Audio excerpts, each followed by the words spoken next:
Beyond the Food Crawl! Day off ko ngayon kaya naisipan naming mag-food trip sa Binondo. First stop ay itong fried siopaw na hindi ko na maalala kung anong brand. Tapos, sinubukan namin itong sugar cane juice. To be honest, hindi siya masarap para sa akin.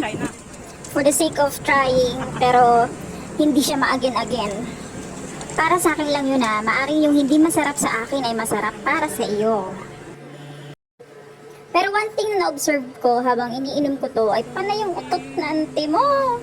Panay din ang bighay ko. Siguro nakakalinis ng bituka tong sugar cane juice, ano? Sana all nakakalinis. Next stop, papunta na kami ng Salazar Bakery neto. Lakad si auntie mo. Muni-muni sa buhay. Iniisip ko anong kakainin kaya namin bukas pagkatapos ng food crawl na to. Hi! Tapos biglang tumakbo. At naki-photobomb pa nga. And finally, andito na kami sa Salazar Bakery. Grabe! Ang daming iba't ibang klaseng tinapay. Sa sobrang dami, ang hirap mamili kasi parang ang lahat ng tinapay nila masarap. Next stop ay itong Oshikon na malapit lang sa Salazar Bakery. Dito ginagawa yung viral na milk bicho. Nag-try kami niyan at nagsisisi kami dahil isa lang yung binili namin. For sure, babalik kami dito para lang dayuhin to.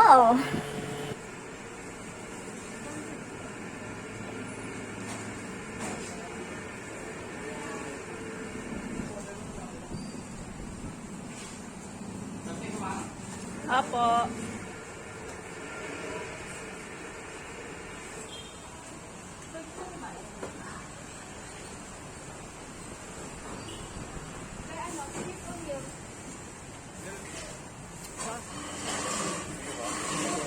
Thank you.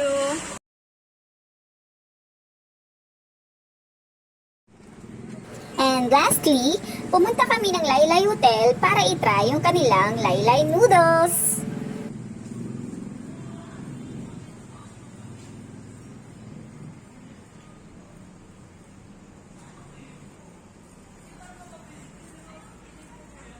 So ito na nga, sa lahat ng restaurant na puntahan ko, ito lang ang bukod tangi at nag-iisang bababa ka. I mean, Stairway underground to- siya guys, underground.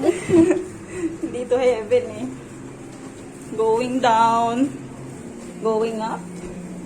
Going down. Uy, si Luffy! Hi, Luffy! Pero pagdating doon, mamamangha ka kasi para siyang setting ng mga Chinese films. Dumating ng aming order, introducing the Laylay Noodles. Or octopus.